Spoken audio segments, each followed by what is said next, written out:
Welcome to Motion Deep Dive. Unravel the magic behind the screen.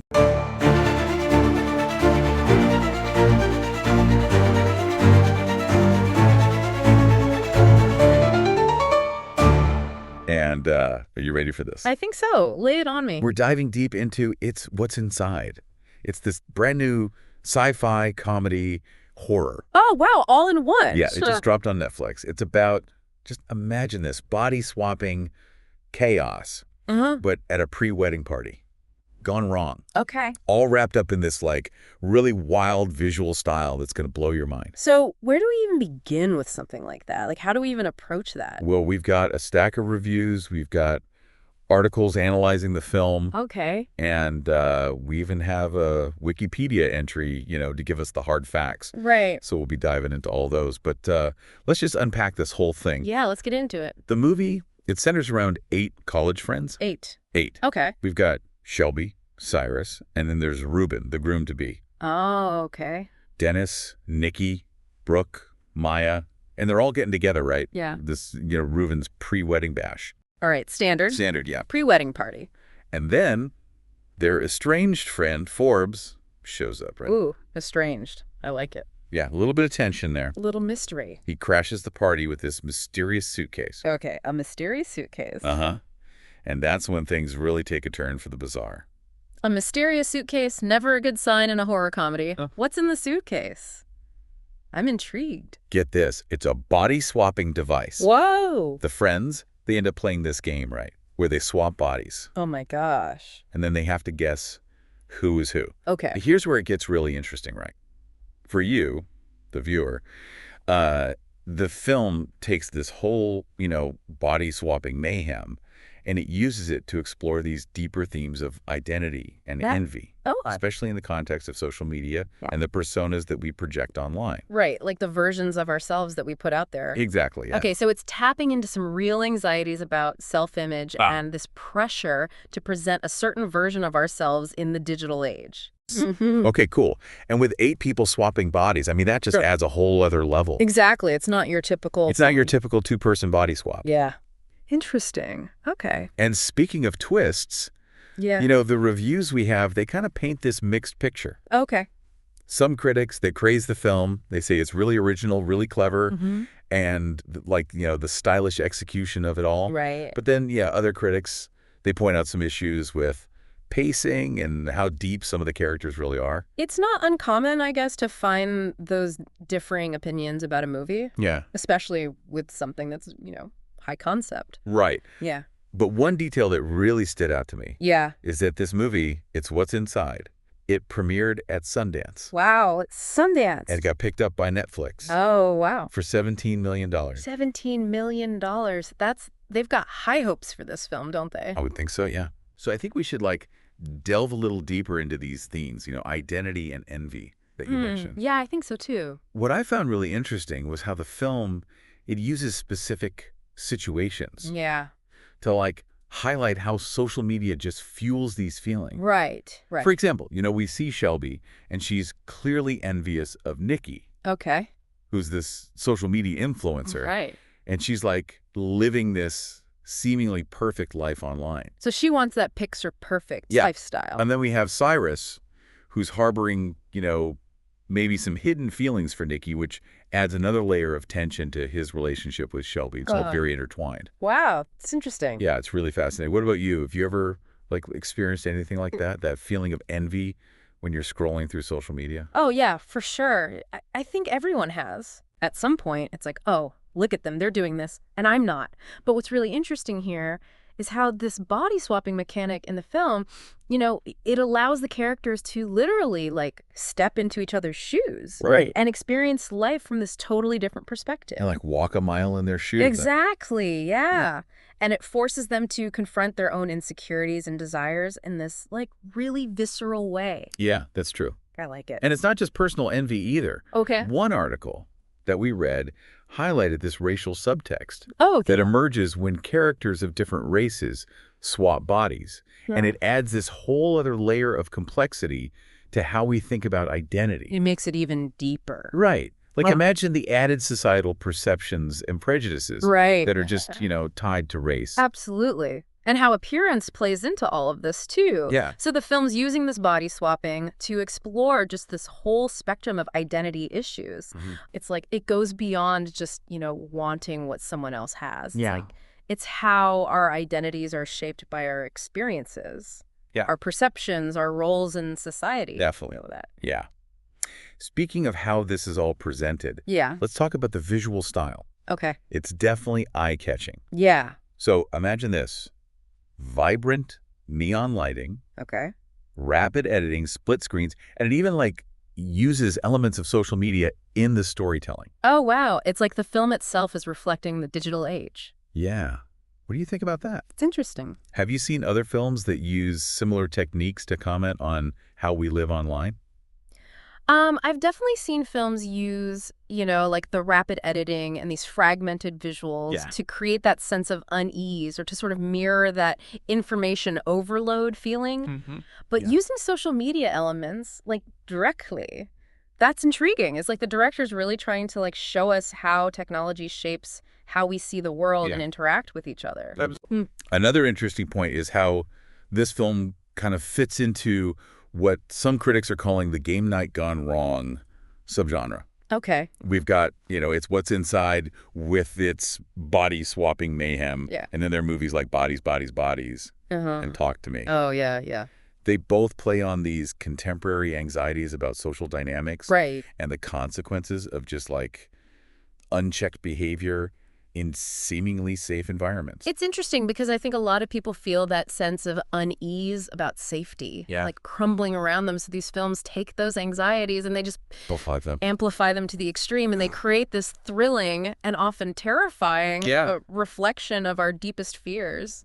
It's a bit like holding up a funhouse mirror to our own lives, right? Totally. It's exaggerated, it's distorted. Yeah, but still recognizable. Yeah, recognizable enough to make us squirm a little. Yeah.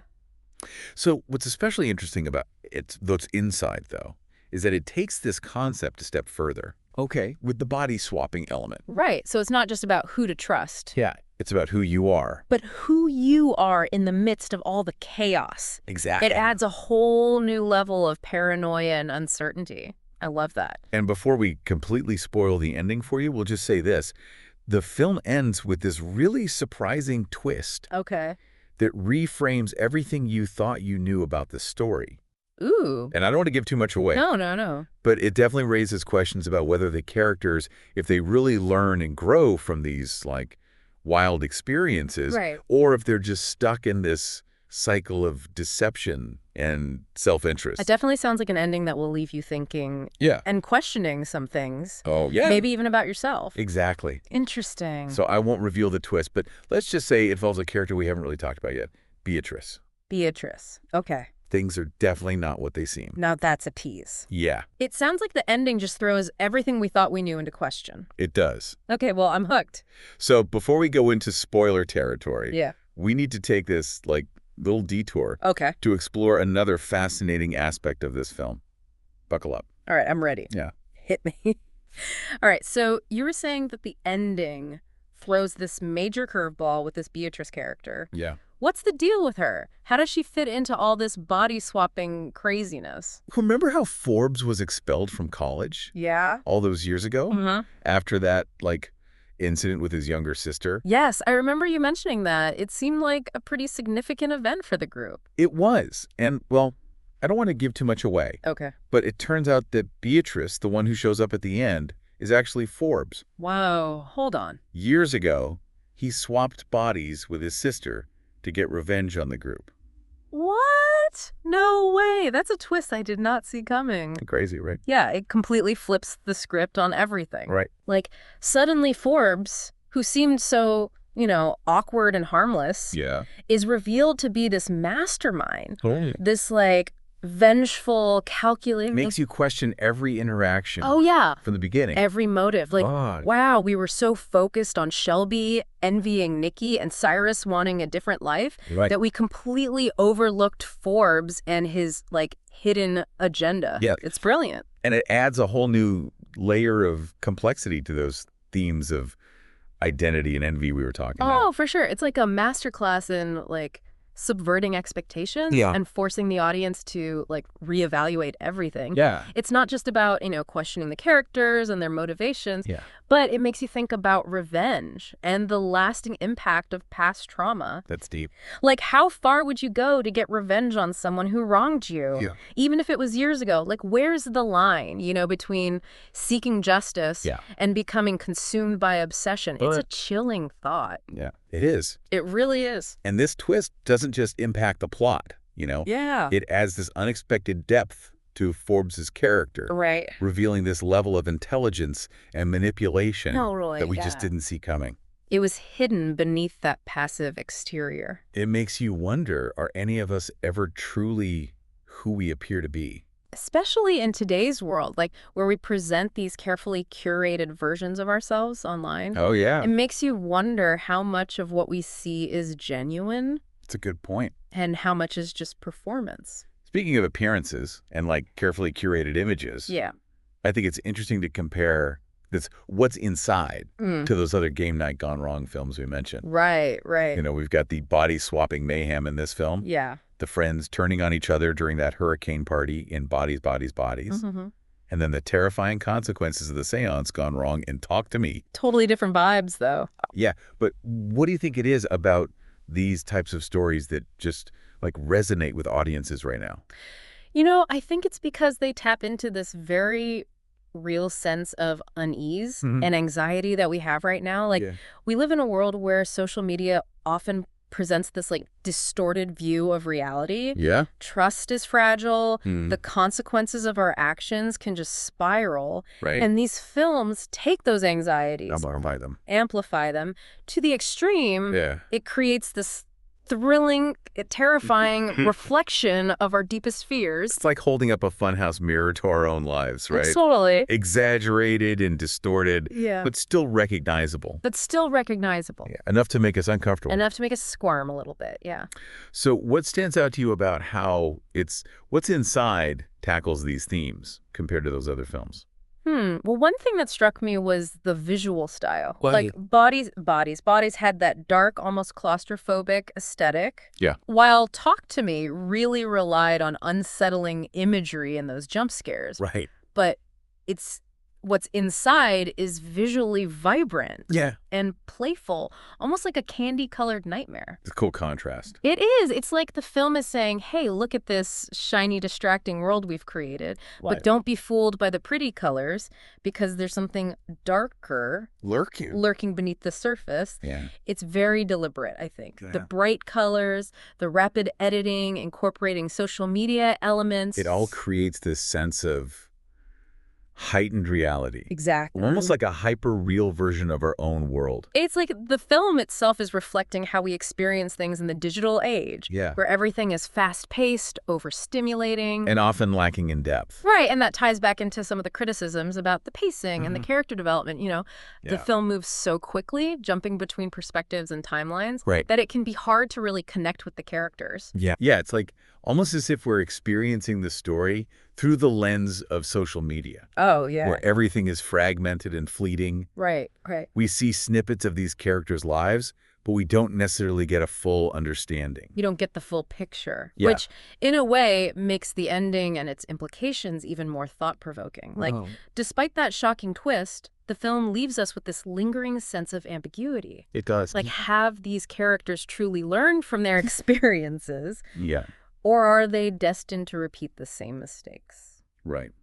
It's a question that stays with you. It does. On one hand, it seems like some characters have gained some self-awareness, but on the other hand, the film kind of subtly suggests that this cycle of envy, deception, and self-interest is just a difficult one to break. Yeah, it's a cynical view of human nature, but perhaps a realistic one. Yeah. And the fact that Beatrice escapes with the body-swapping device, Oh, yeah. along with, Dennis's stolen fortune, Yeah. it just adds another layer to this, like, unsettling feeling. It's like the film is hinting that the potential for chaos and manipulation It's still out there. it's still out there waiting to be exploited. Right. It's scary. It is. It really makes you think about the power of technology and how it can be used for good or for evil. Absolutely. What do you think the filmmaker is trying to say about our relationship with technology, identity, and each other? To me, it's what's inside is like this cautionary tale Right. about technology and how seductive it can be Right. and the dangers of our desires when they're unchecked. Yeah. It encourages us to question the authenticity of the personas we create online and to really think about how fragile our relationships are in this world. We're constantly bombarded with images and information. It's a lot. It is, it's a lot, but it's a darkly humorous exploration of the human condition in the digital age. It's one that leaves us with more questions than answers. So after this deep dive into It's What's Inside, what are your final thoughts on the film? What resonated with you the most? This film resonated with me on so many levels, but I think what stood out most was its ability to hold a mirror up to our own lives. It makes us think about the choices we make, the masks we wear, and the potential consequences of our actions in this world where the lines between reality and fantasy are increasingly blurred. It's thought-provoking, It is. insightful, and a little unsettling, all at the same time. All at the same time. And, for our listeners out there, I think this film offers this valuable opportunity for introspection. It really makes you wonder if we aren't all playing a version of It's What's Inside in our own lives. Oh, that's a good point. Like, think about it, carefully curating our online identities. Trying to project this image of perfection. Maybe we're all a little envious of someone else's highlight reel. I think you're right. The film highlights our tendency towards social comparison. And the pressure to present this certain image to the world.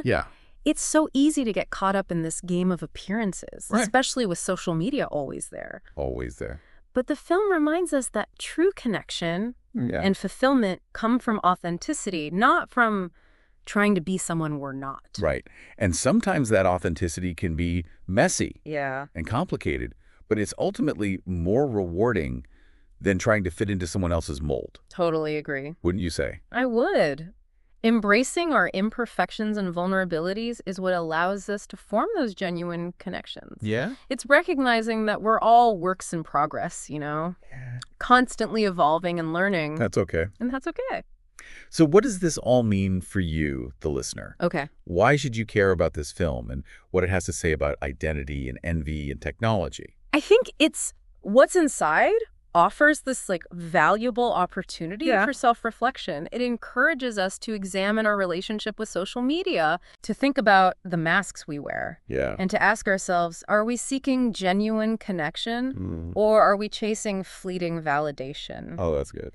It reminds us that true happiness and fulfillment come from within. Yes. Not from external sources like likes or followers. It's so true. It's hard to remember sometimes. It is. It is. And I think it's also a film that can spark some really interesting conversations. With your friends and your family. Oh, yeah. After you watch it, you might find yourself asking, who am I? What do I value? Right. How can I live a more authentic life? Those are powerful questions. They are. And by engaging with those questions, we can break free from that cycle of envy and deception. That the film shows us. Exactly. Well, that wraps up our deep dive into It's What's Inside. It's a film that's visually stunning, wickedly funny, and surprisingly thought-provoking. It really is. I highly recommend checking it out. I agree. It's a film that will stick with you. Oh, yeah. Challenge you to think critically about your own life and your relationship with this digital world. Thanks for joining us on Motion Deep Dive. Yeah, thanks for listening, everyone. We'll catch you next time for another fascinating exploration. And don't forget, Don't forget. keep watching, keep thinking, and keep diving deep.